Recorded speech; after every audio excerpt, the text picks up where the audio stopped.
तं कपित्थजम्बो फलचारुभक्षणं उमासुतं शोकविनाशकारकं नमामि विघ्नेश्वरपादपङ्कजं।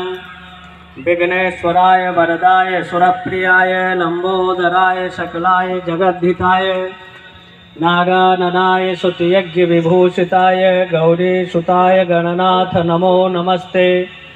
वंदे देवमापतिं सुरगुरुं वंदे जगत्कारणं वंदे पन्नगभूषणं मृगधरं वंदे पशूनां पतिं वंदे शूरशशाङ्कवाहिनयनं वंदे मुकुन्दप्रियं वंदे भक्तजनाशयं च वरदं वंदे शिवं शंकरम्।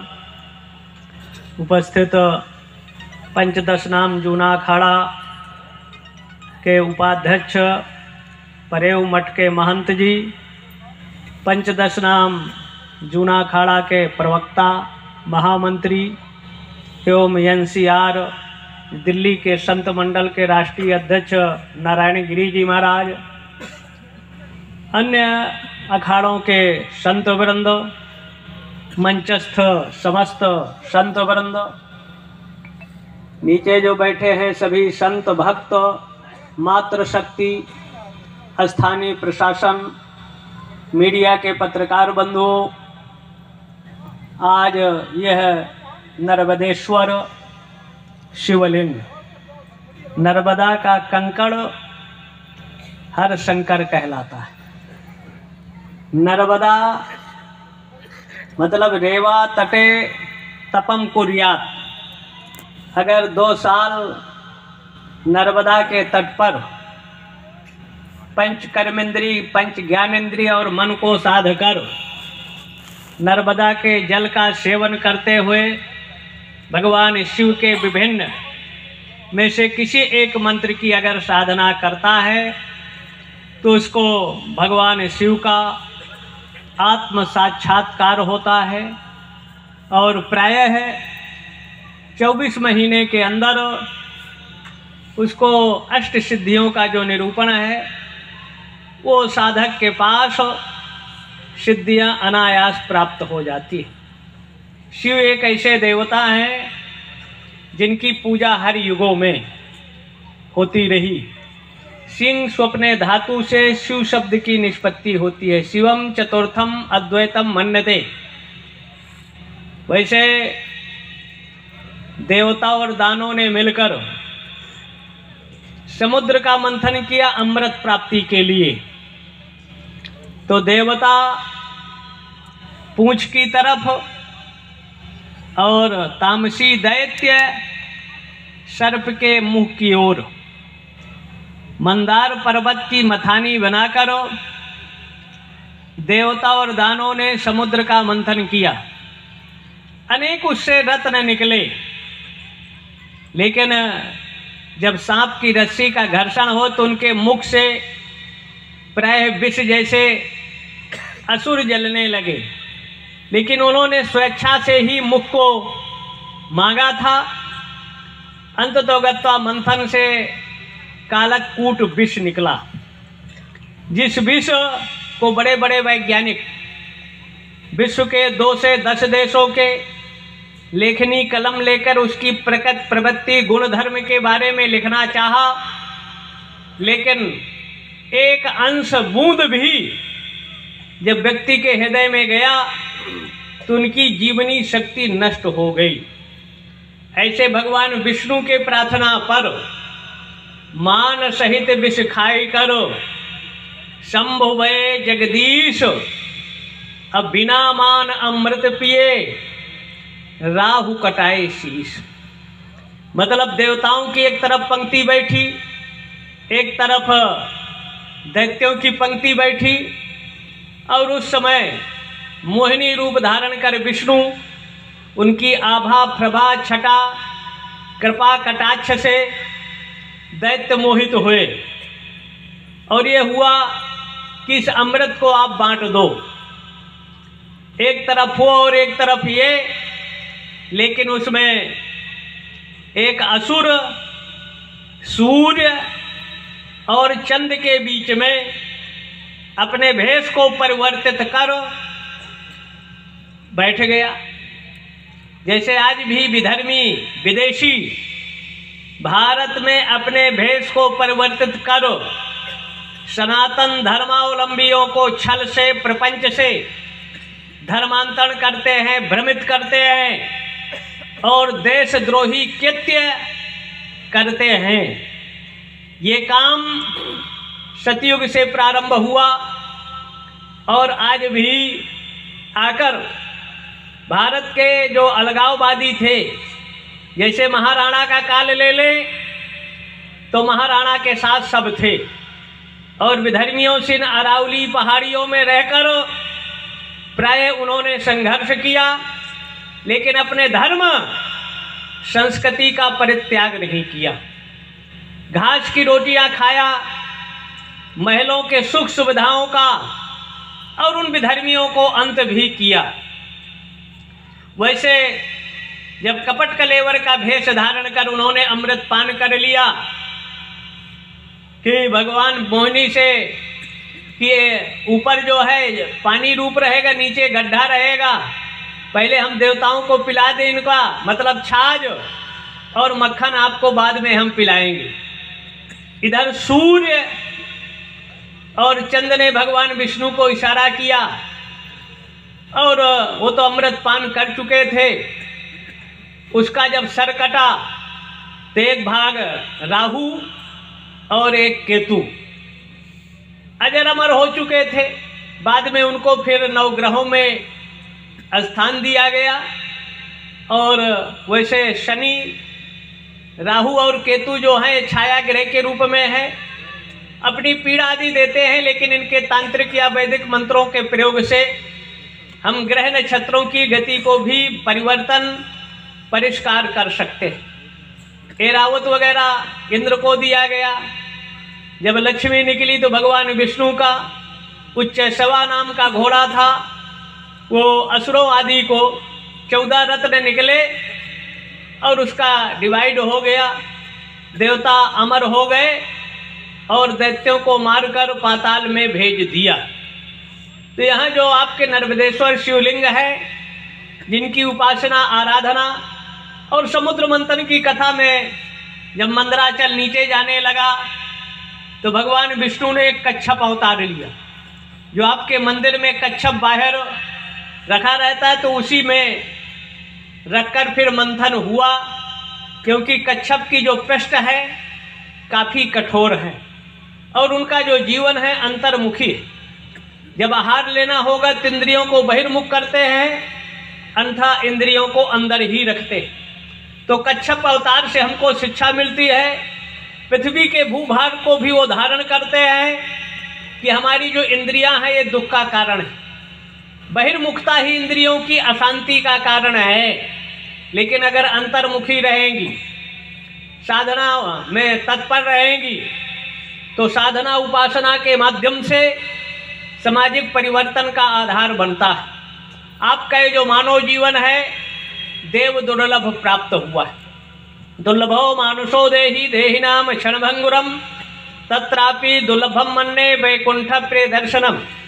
जब व्यक्ति का जन्म जन्मांतर कल्प कल्पांतर युग युगांतरों का पुण्योदय होता है तो कबहू तो करु करुणा नर देहि देत ईश बिन हेतु शनेहि। अहेत की अनुकंपा से देव दुर्लभ ये मानव तन परमात्मा देता है।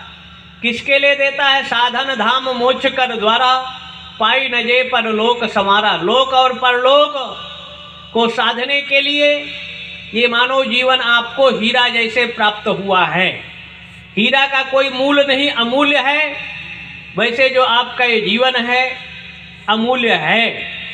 अब इसमें जैसे मूलाधार में आपकी कुंडलनी अधोमुखी है, तो उसको जब आप ऊर्ध्वमुखी करते हैं, खट चक्रों का भेदन करते हुए जब आपकी जो कुंडलनी है, चेतना है, स्पंदन है, इस शरीर का जो सर्वस्व है, ब्रह्मरंध जहाँ शिखा रखते हो वहाँ 1000 छिद्र हैं, वहाँ जब कुंडलनी आपकी जागृत होती है तो यदि पिंडे तद ब्रह्मांडे, विश्व ब्रह्मांड में कहाँ क्या हो रहा है वो आप अपने शरीर से देखने की समर्थ हर सनातन धर्मावलंबियों की थी। सनातन धर्म कभी जाति या भाषा का कोई संघर्ष या भेदभाव नहीं था।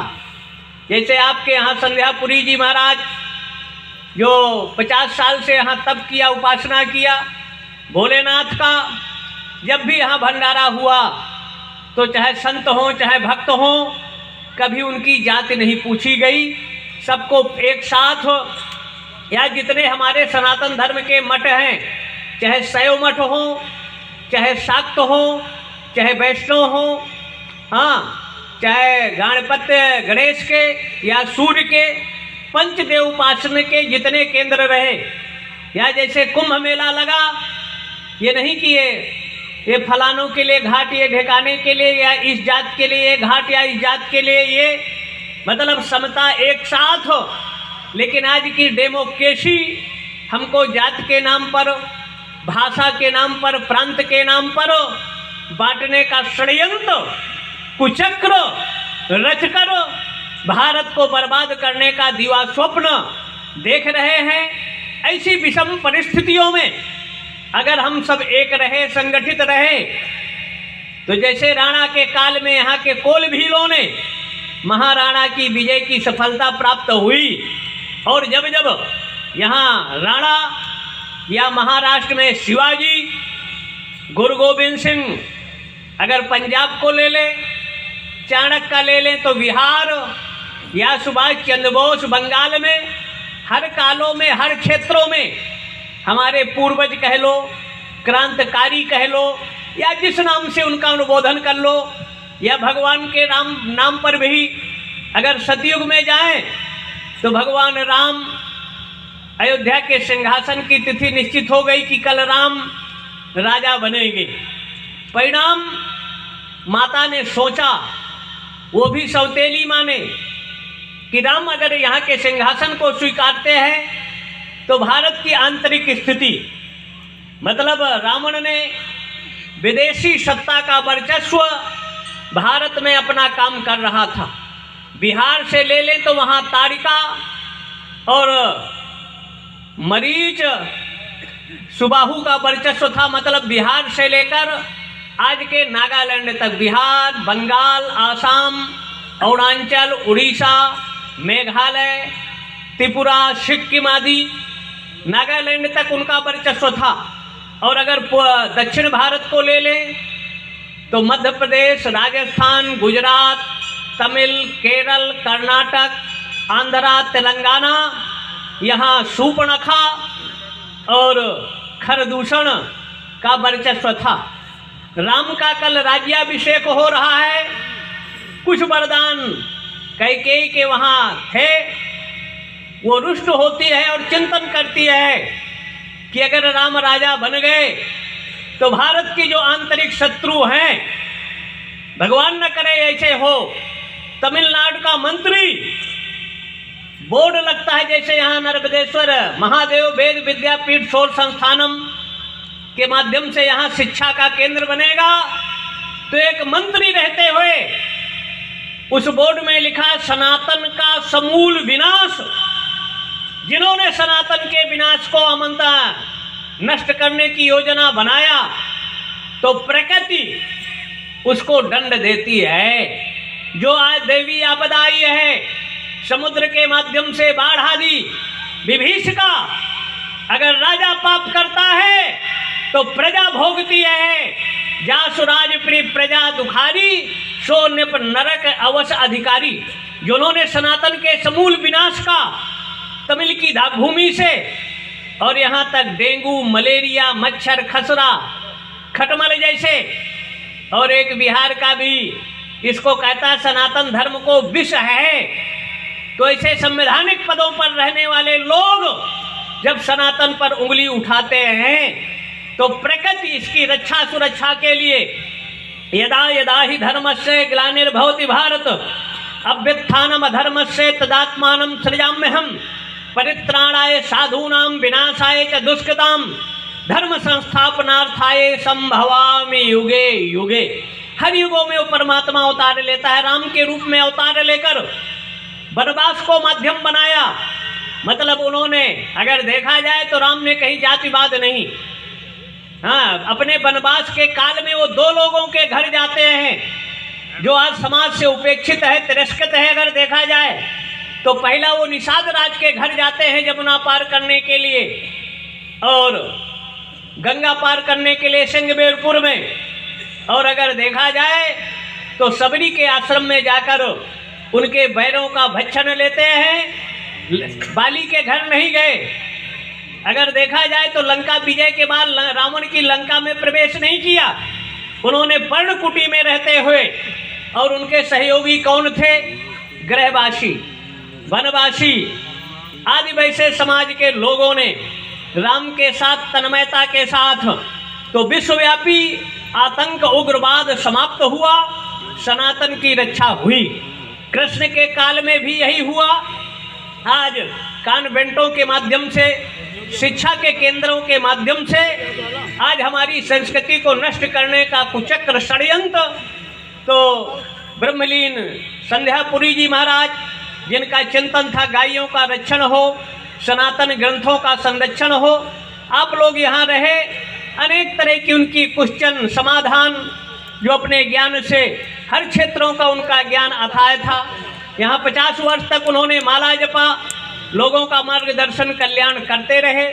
आज उनकी षोडशी भंडारा है, आज उनकी समाधि पर शिवलिंग की स्थापना, नगर भ्रमण और सरोवर से कलश यात्रा के माध्यम से यहाँ शिव पुराण की कथा अभी सायंकाल से प्रारंभ होगी, जो 7 दिनों तक चलेगा। उसका भी आनंद आप लें।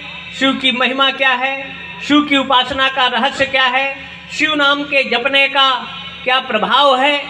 अनेक तरह की शिव की लीलाएं हैं। गणेश की उत्पत्ति है, पार्वती आदि, शिव ब्याह, और उस समय के आंतरिक बाह्य त्रिपुरा सुर संहार का, सुर जैसे असुरों का भी संहार भोलेनाथ करते हैं। तो शिव की उपासना आराधना, हमको लोक में इच्छित फल बिन शिव आराधे। शिव की उपासना आराधना से हमारी संपूर्ण इच्छाओं की पूर्ति होती है। और यहाँ नर्मदेश्वर जो भगवान शिव का है, उनके नाम का ये वेद विद्यापीठ, क्रमंतो विश्व आर्यम, विश्व का सबसे प्राचीन पुरातन सनातन अगर कोई केंद्र था ज्ञान का, 55 नील 56 खरब 38 अरब 71 करोड़ 81 लाख 307 वर्ष से प्राचीन विश्व में सबसे बड़ी कृति है तो वेद है। लेकिन आज मदरसों में कुरान हदीस पढ़ाई जाती है, हाँ, कॉन्वेंटों में चर्च की शिक्षा दी जाती है। हम सनातनी संत या हिंदू जनता रहते हुए